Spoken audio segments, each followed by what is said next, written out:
Bismillahirrahmanirrahim. Assalamualaikum warahmatullahi wabarakatuh. Asyhadu an la ilaha illallah, asyhadu anna Muhammad Rasulullah. Allahumma sholli ala sayyidina Muhammad wa ala ali sayyidina Muhammad. Kama sholaita ala sayyidina Ibrahim wa ala ali sayyidina Ibrahim bil alamina innaka Hamidum Majid. Belum sudah haus ini. Bismillahirrahmanirrahim.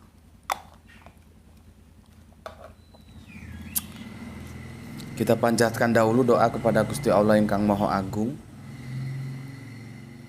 untuk saudara kita yang telah memberikan sholawatnya dalam channel dakwah ini berupa infak dakwah, dan semoga sholawat itu menjadi catatan langit amal soleh bagi mereka dan keluarganya kelak, dan insya Allah Allah akan membalasnya dengan balasan yang lebih baik lagi.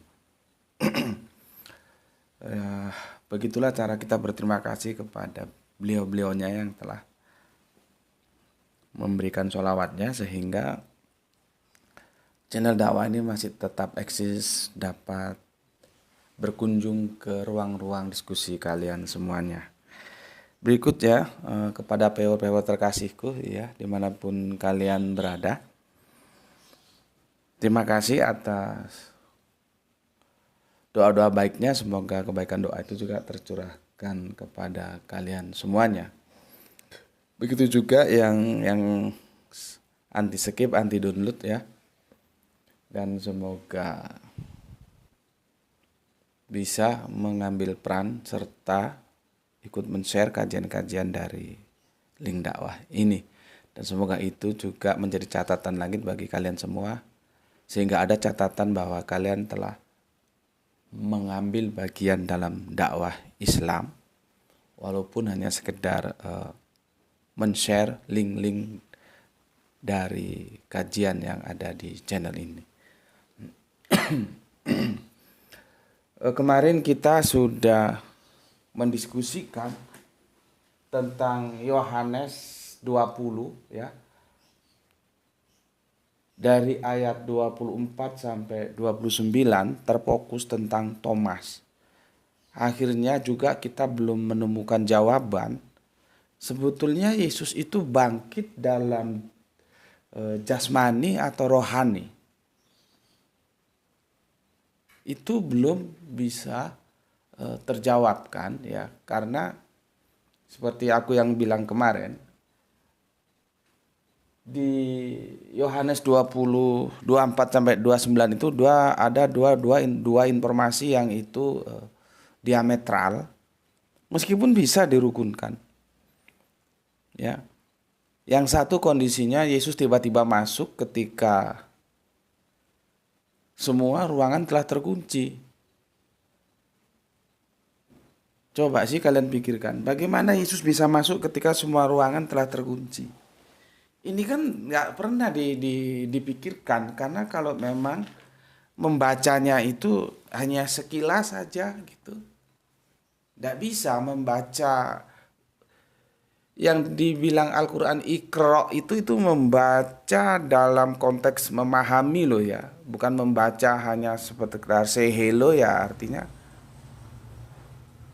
nggak ngerti dia, hanya sekedar baca. Makanya di sekolah Alkitab juga aku tidak begitu yakin apakah ini pernah dibahas atau memang tahu tapi tidak dibahas, karena resikonya ya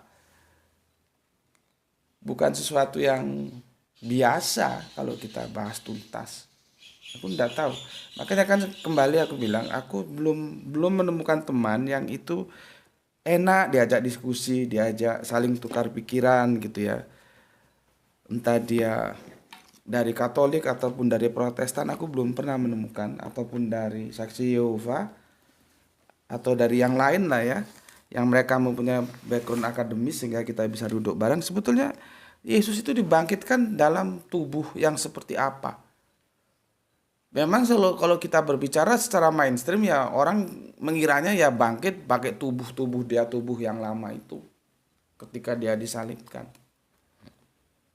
Kan sudah jelas tangannya Yohanes itu, tangannya Thomas itu dilaporkan Yohanes dalam Injil karangannya itu orang Jawa bilang dilebokno, ditusukno atau didelusupno. Nah ini yang bekas dipaku ini, telapak tangan nih, ini lambungnya bekas ditikam nih gitu. Itu kan berarti fisiknya masih fisik yang lama, bukan fisik baru. Kalau berdasarkan itu. Namun kan di atasnya beberapa baris dijelaskan Yesus masuk rumah ketika rumah itu telah terkunci. Itu gimana penjelasannya? Jadi salah satu sisi menjelaskan itu fisiknya itu fisik yang lama, tapi salah satu sisi itu metafisik. Kalau kita sudah berbicara Yesus bisa masuk dalam ruangan yang telah terkunci, itu metafisik, tidak bisa dijelaskan secara fisik. Tapi apakah kita ujuk-ujuk akan mengatakan oh itu dibangkitkan rohaninya saja, terus satu lagi mengatakan oh itu jasmaninya? Apakah dua-duanya akan kita ketemukan dia bangkit secara jasmani dan rohaninya? Ini memang sesuatu yang bulat ya.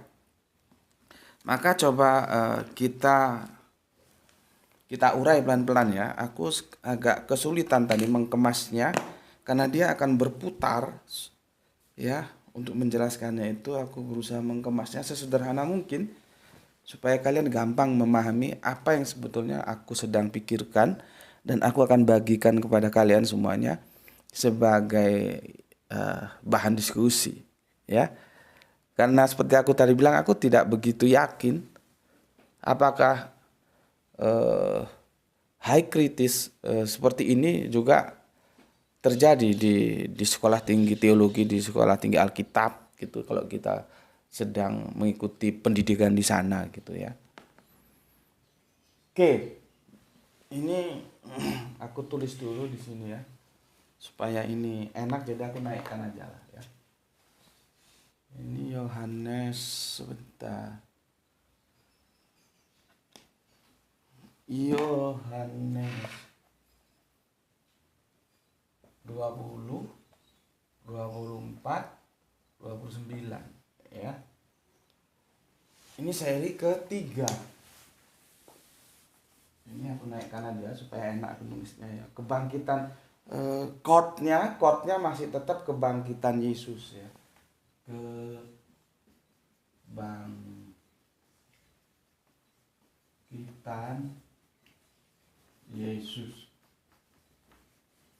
Ini chordnya ya masih tetap. Kalau kemarin kan Yesus itu bangkit itu jasmaninya atau rohaninya, dan kita belum menemukan jawabannya ya. Sekarang kita coba menggali tubuh eterial ya. Tubuh eterial. Coba kamu lihat deh, eterial itu apa artinya? Setahu Bapak halus, tapi coba nanti Bapak takut salah. Eterial, tahu ya? ETHEERIAL.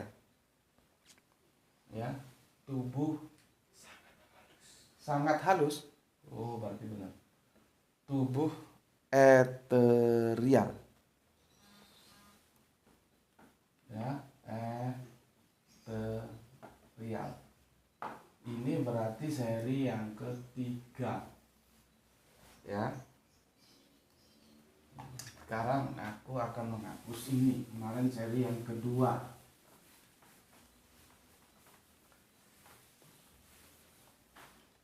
Seri yang kedua. Ayatnya aku mulai komparasi ya. Yohanes 20 ayatnya 24 sampai 29. Nanti akan coba kita komparasi. Itu ada di sebentar. Di Markus ya, di Markus 9. Nih, takut salah. Markus 9 ayatnya 2, satu perikop kita baca penuh sampai 13. Ya. Kita mulai komparasi ini. Ini agak agak agak jelimet ini ya. Agak jelimet. Tapi enggak apa-apa, pelan-pelan. Sebetulnya sih kalau bisa, cuman kan nggak bisa ya, karena kajian ini kan virtual ya. Siapapun bisa masuk. Kecuali misalkan aku memberikan kajian di ruangan gitu, aku bisa pilih gitu. Seperti aku kalau disuruh ngisi kajian dalam sebuah undangan di pondok pesantren itu, salah satu pondok pesantren terkenal di Indonesia dan tertua itu, aku mesti kasih syarat. Oke, aku mau tapi minimal itu semester 6 ke atas. Kalau yang semester 6 ke bawah enggak mau aku. Kenapa? Ribet ngomong kepada orang yang kerangka berpikirnya masih belum, orang Jawa bilang nggak nutut utek ya. Ya, nggak, uteknya otaknya itu belum nutut kita bicara. Seperti aku nggak mungkin kan menjelaskan kalkulus sama Dok Ranti yang masih kelas 2 SD kan nggak mungkin.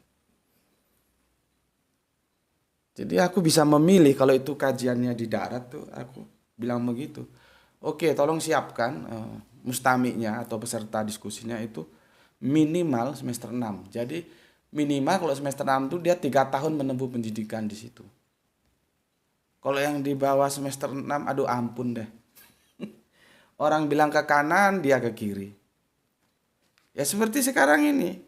Jadi kalau aku mau sih ayo kita fokus, kita berbicara tentang materi diskusinya aja, nggak usah bicara-bicara yang lain. Itu sulit.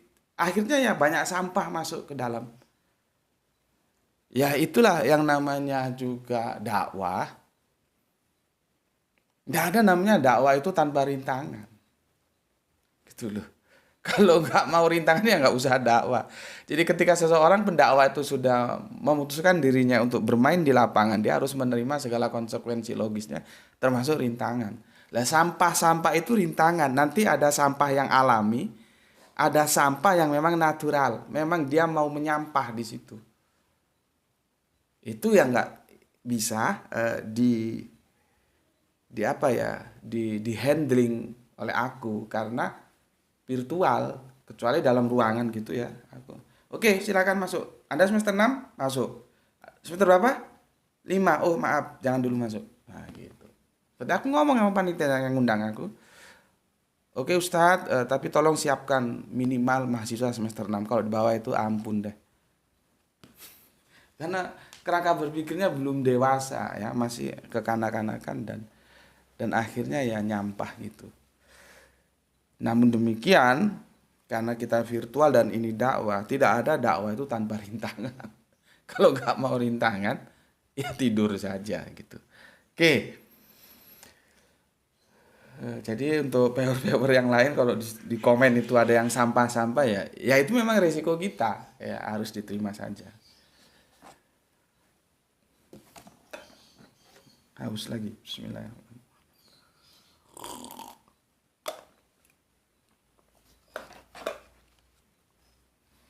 Jadi eternal itu apa sih ya?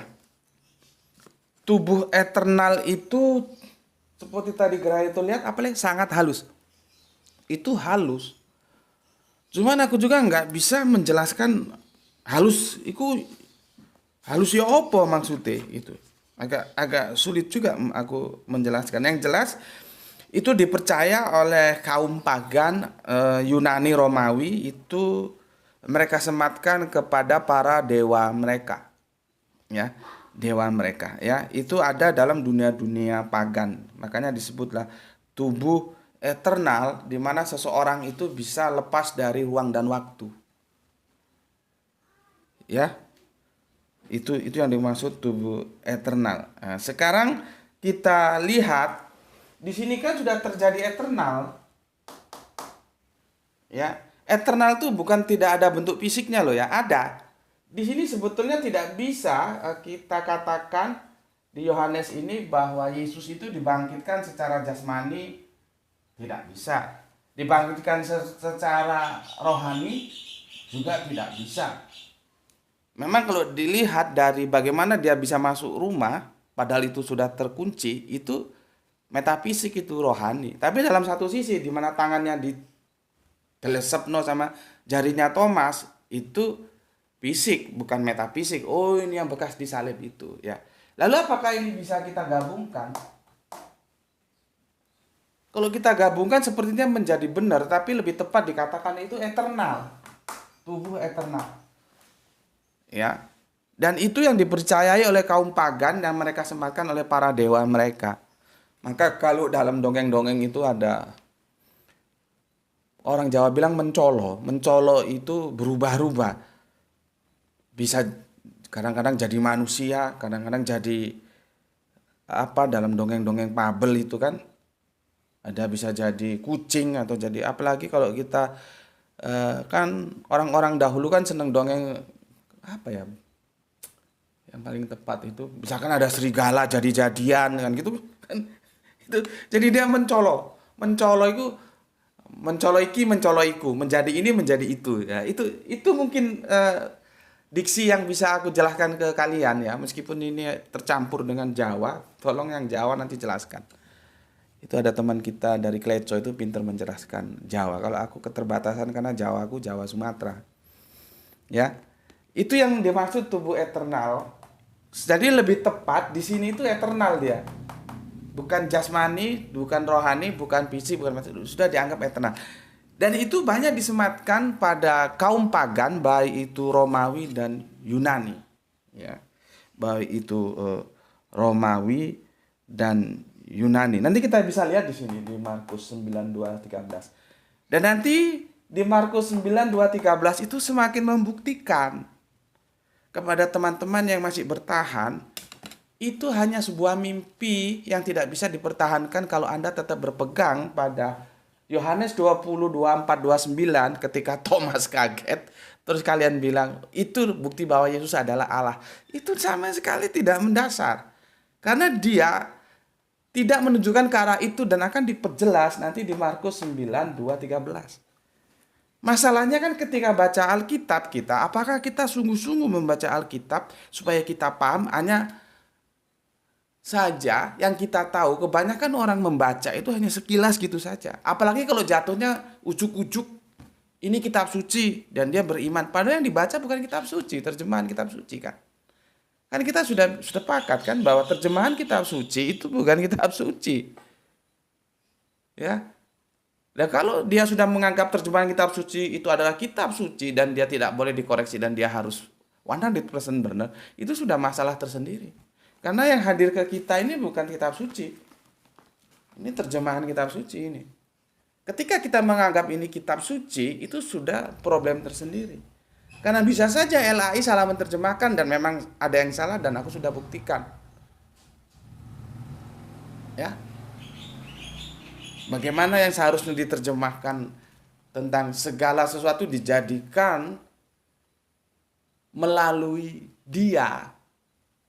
Maksudnya Yesus tapi diterjemahkan oleh dia. Melalui dan oleh itu diametral. Beda. Ya. Jadi ketika kita menganggap bahwa ini kitab suci, itu sudah problem berat tersendiri. Itu loh ya. Namun demikian ya, tubuh eternal itu, ini aku coba mendekati dengan pendekatan saintis, memang agak repot. Yang satunya mistis, satunya saintis. Bagi dunia-dunia saintis ya, konsep eterial itu dianggap kuno. Jadi sudah usang, sudah ketinggalan zaman gitu ya. Mereka memegang sebuah konsep yang lebih baru lagi yaitu poton. Poton itu aku cari-cari tadi.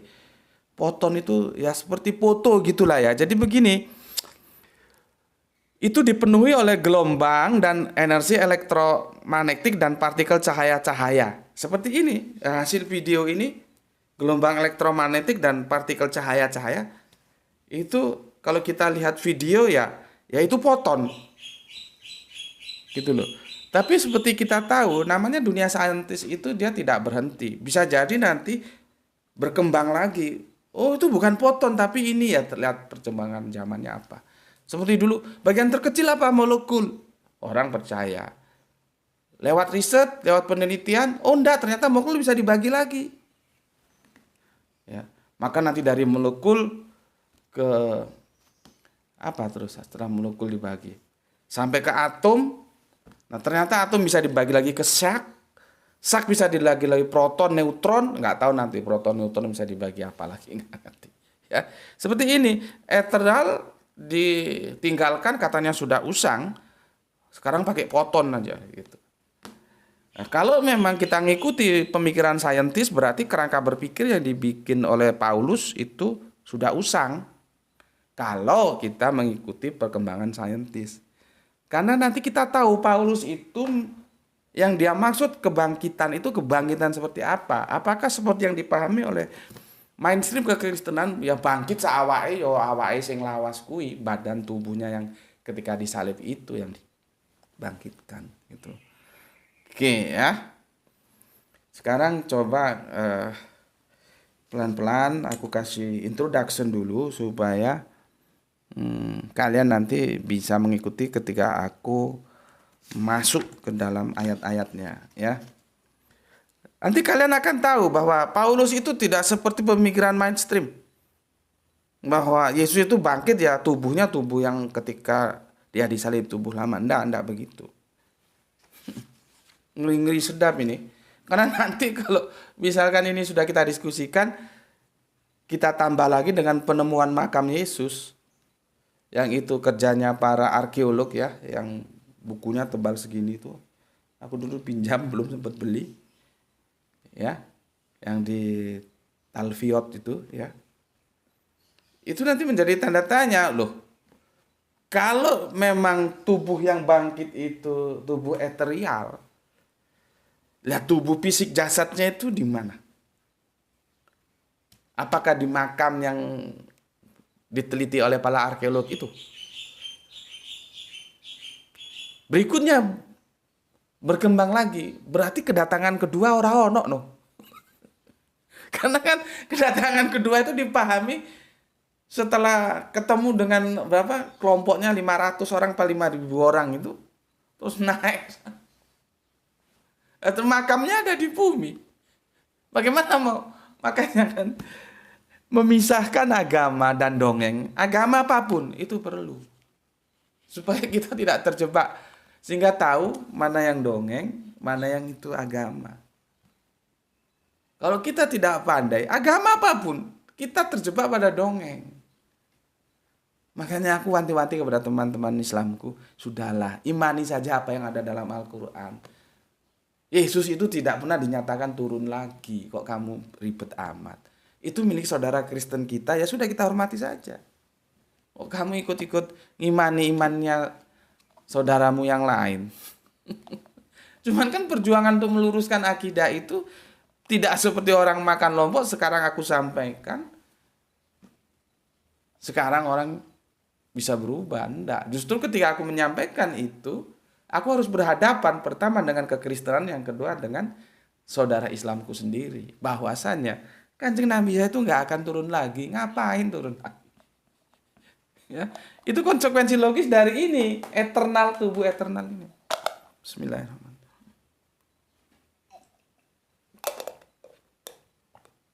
Tuh, kasih air putih lagi ya, Bapak.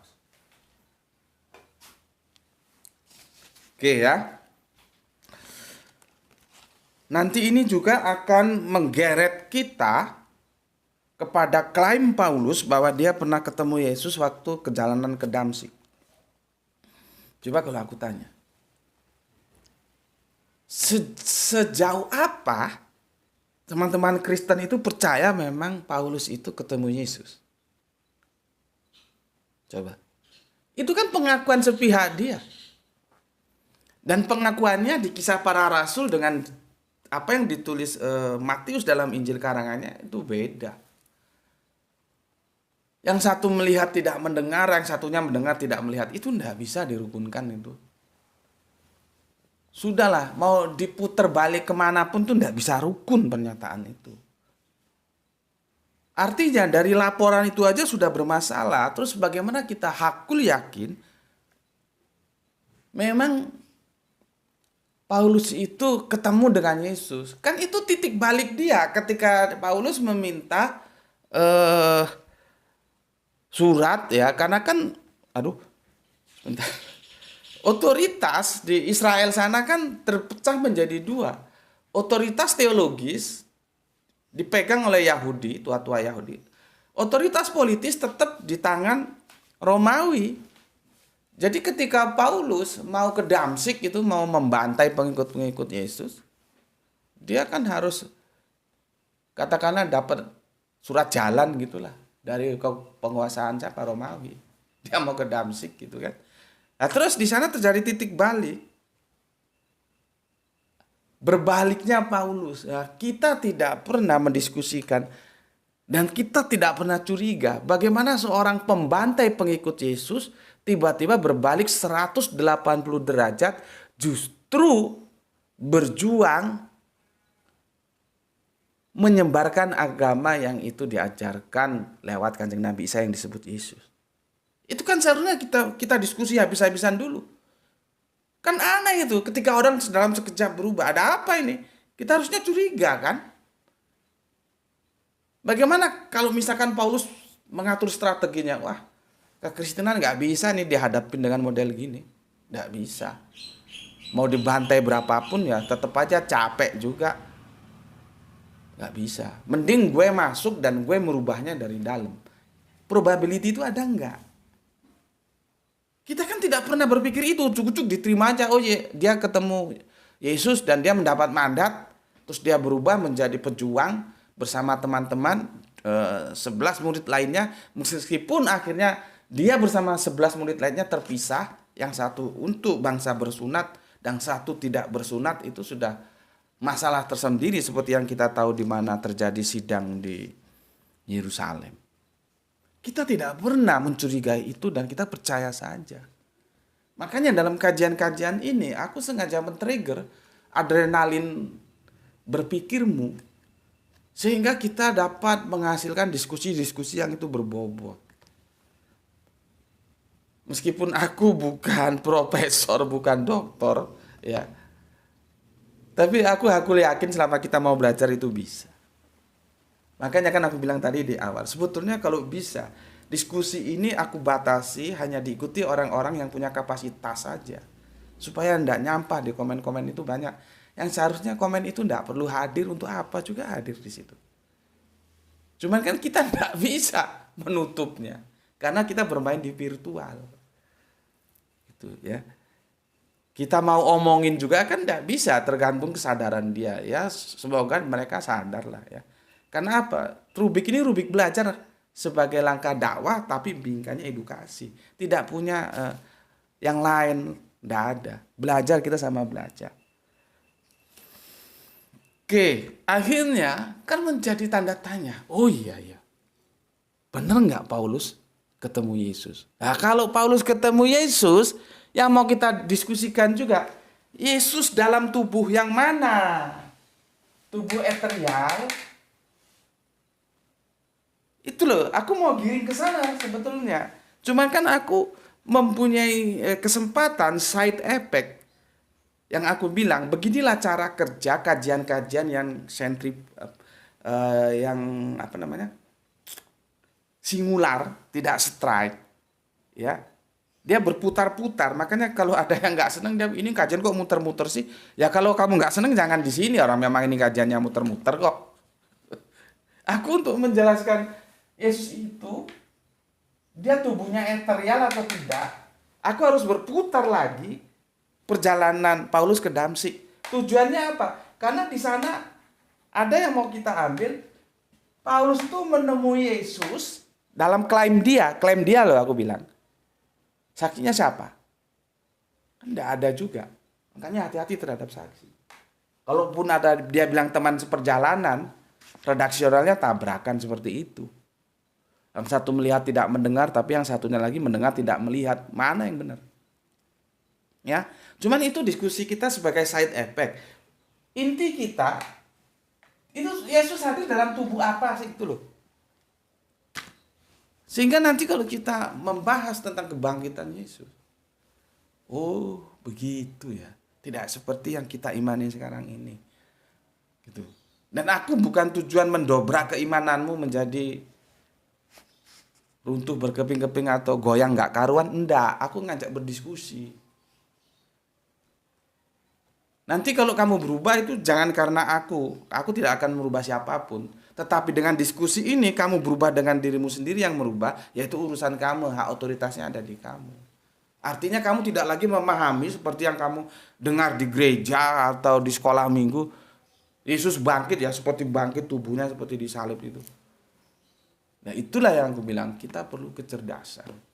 Oke, sekarang aku akan baca Markus 9:23. Apa korelasinya dari kedua ini ya?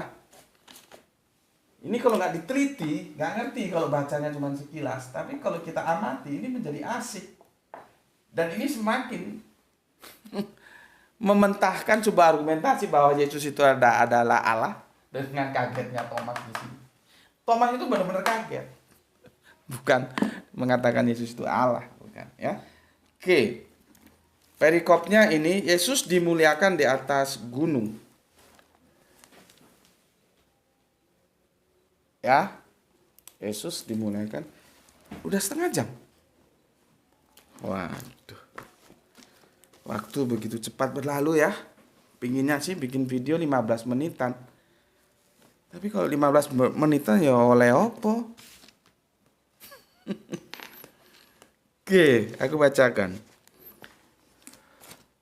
Yesus dimuliakan di atas gunung. Itu perikopnya. Itu tercatat juga selain di Markus, di Matius 17:13 dan Lukas 9:28 sampai 36. Adapun Yohanes tidak mencatatkannya.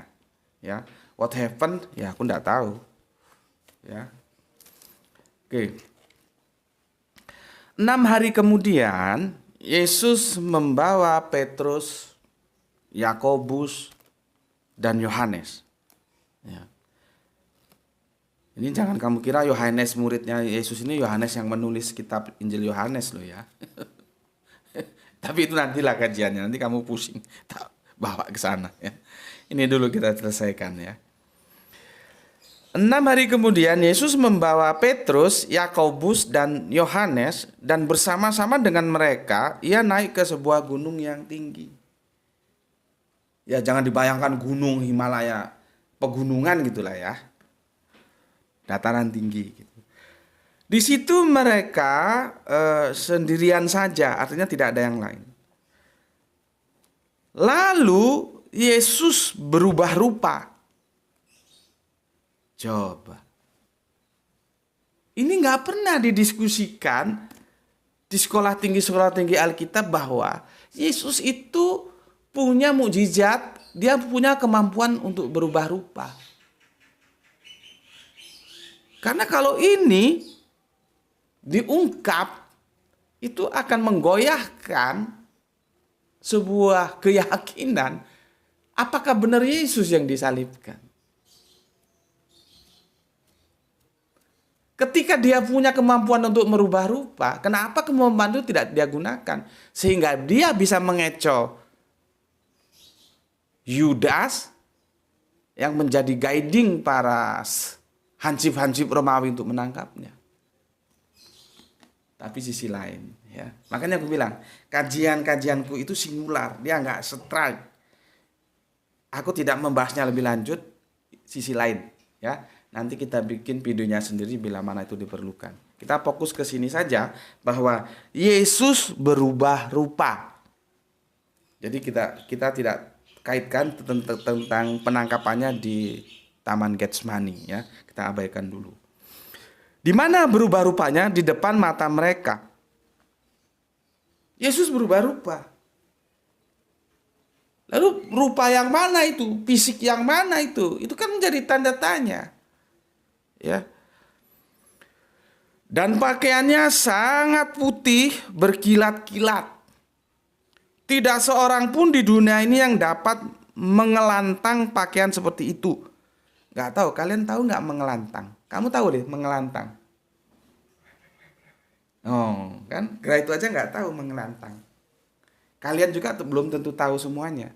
Kalau kami di Sumatera, dulu waktu aku masih kecil itu, ketika mamaku punya baju putih atau apapun yang itu telah ternoda, ya zaman dulu kan rinso itu kan adanya baru tahun 70-an, ya. Itu di kelantang itu jadi pakaiannya itu direbus, dikasih sabun sampai mendidih. Nanti hasilnya tuh bisa putih, semua noda itu larut. Itu namanya mengelantang. Jemurnya pun itu langsung di matahari yang terik supaya kainnya bisa putih cerah kembali. Itu namanya teknik mencuci yang dulu kami sebutnya mengelantang. Ini digunakan di sini mengelantang. Nah, ini kalau anak-anak kemarin sore nggak ngerti, kira itu ini nggak ngerti apa itu mengelantang. Kalian pun belum tentu ngerti semua, ya. Jadi dikatakan tidak ada seorang pun di dunia ini yang dapat mengelantang pakaian seperti itu.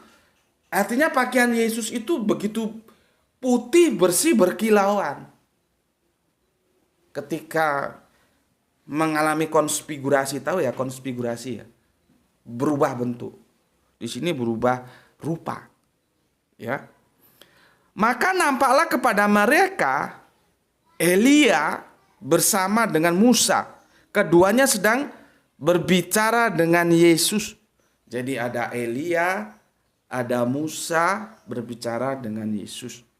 Itu dilihat oleh Petrus, oleh Yakobus, dan oleh Yohanes. Sampai di sini otakmu coba kamu buka dikit dan sering-sering makan vitamin supaya otakmu cerdas. Aku mau tanya, aneh enggak? Pada pernyataan bahwa di situ ada Elia, di situ ada Musa, yang itu dilihat oleh Yakobus, Petrus, dan Yohanes. Aneh enggak? Coba otaknya ditingkatkan dikit. Ya. Bismillahirrahmanirrahim.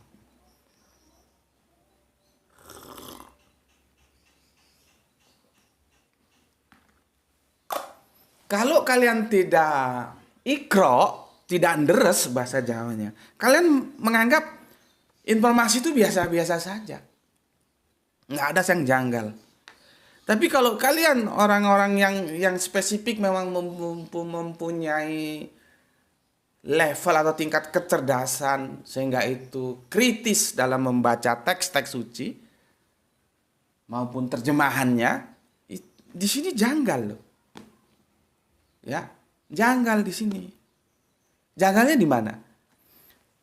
Yang namanya Musa, yang namanya Elia itu nabi-nabi di zaman Perjanjian Lama. Sedangkan Petrus, Yakobus, dan Yohanes itu orang Perjanjian Baru. Pertanyaannya, bagaimana Petrus, Yakobus, dan Yohanes bisa kenal bahwa itu Musa dan itu Elia? Padahal mereka nggak pernah ketemu. Fotonya pun nggak pernah ada. Kecuali seperti sekarang misalkan ya, foto kita 10 abad yang akan datang dimungkinkan ada, apalagi disimpan dalam bentuk digital gitu, ya oke lah. Lah zaman dulu fotonya Musa nggak ada, fotonya Kanjeng Nabi Elia juga nggak ada. Terus bagaimana kok dikatakan oleh si Markus di situ ada Elia, ada Musa, keduanya sedang berbicara dengan Yesus dan itu menceritakan Petrus dan Yakobus dan Yohanes tahu bahwa itu yang sedang berbicara kepada Yesus adalah Musa atau Moses, ya, Kanjeng Nabi Musa dan Kanjeng Nabi Elia. Bagaimana bisa tahu? Mereka terpisah jauh. Dan Elia itu jauh banget ke belakang. Musa jauh banget ke belakang. Itu manusia perjanjian lama dan ini kan manusia perjanjian baru. Mungkin pertanyaannya terus bagaimana ya? Petrus, Yakobus dan Yohanes tahu bahwa yang berubah rupa itu Yesus. Itu sih masih bisa kita pecahkan karena tidak ada yang lain di situ. Jadi kalau ada orang lain meskipun rupanya sudah berubah, mereka bertiga mengatakan itu Yesus. Karena tidak ada yang lain. Ya. Kan sudah dijelaskan di situ mereka sendirian saja. Artinya 3 plus satu guru, tiga murid, jadi berempat ya. Petrus, Yakobus dan Yohanes, kemudian guru Yesus. Berarti berempat saja mereka, tidak ada yang lain. Ketika Yesus berubah, melakukan konfigurasi perubahan wajah ya, rupanya berubah. Tiga muridnya jelas tidak terlalu sulit untuk mengatakan oh Yesus itu. Karena tidak ada yang lain. Itu bisa kita selesaikan. Tapi bagaimana kita menyelesaikan? Akhirnya Petrus, Yakobus dan Yohanes kok sepertinya kenal dengan Musa, dengan Elia yang itu manusia perjanjian lama. Tuh loh. Gini ini nggak ada di sekolah Alkitab. Kita coba mengkritisi teks demi teks. Ya. Berapa lama leh? Waduh, sudah 40 ya. Aku lanjutkan dikit ya. Ini nggak selesai nih, ya. Karena nanti akan kita komparasi dengan ini, ya. Ya. Dengan ini. Oke. Aku baca ya, Yesus berubah rupa ya. Tidak ada seorang pun di dunia ini yang dapat mengelantang pakaiannya putih bersih ya. Apa disulap ya kira-kira ya. Mukanya gitu terus berubah-ubah, terus pakaiannya juga gitu, terus yang akhirnya bisa putih bersih seperti dikelantang padahal bulukan, kena debu, kena segala macam. Gimana ya memahami cerita ini ya?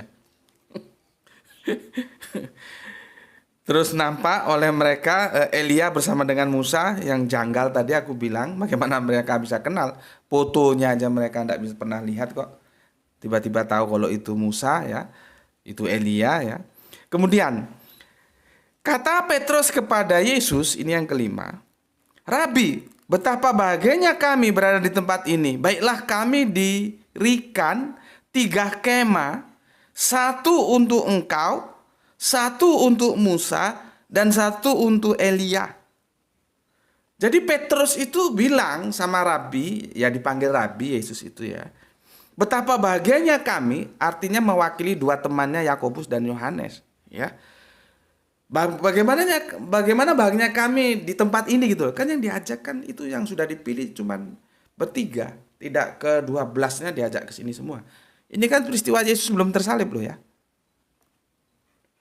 Jadi memang murid-murid pilihan yang diajak. Petrus itu bisa dikatakan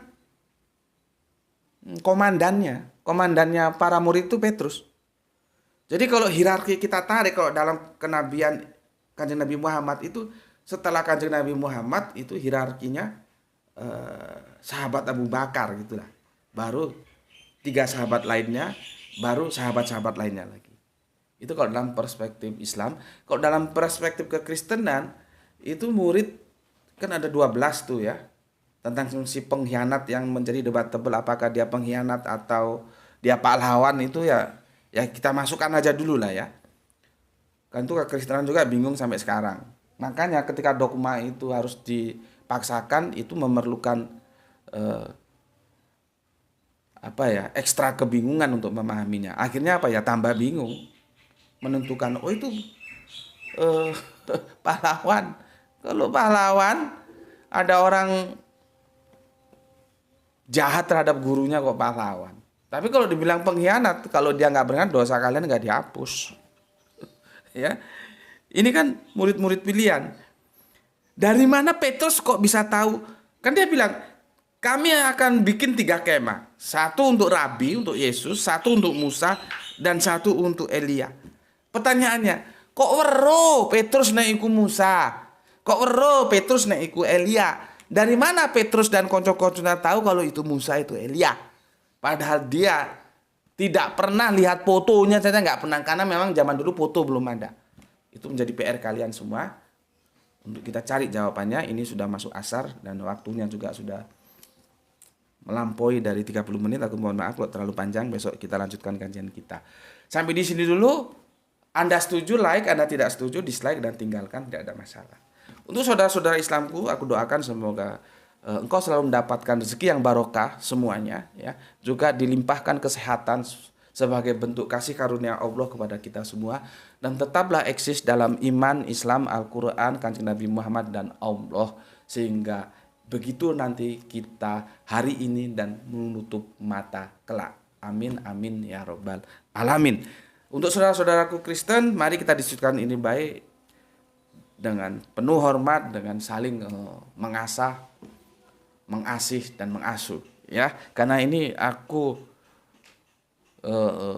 katakan agak pelik kajiannya dan menyerempet-nyerempet menggoyangkan iman memang. Tapi sekalipun aku tidak punya tujuan itu, aku hanya mengajak kalian, ayo kita pikir bareng.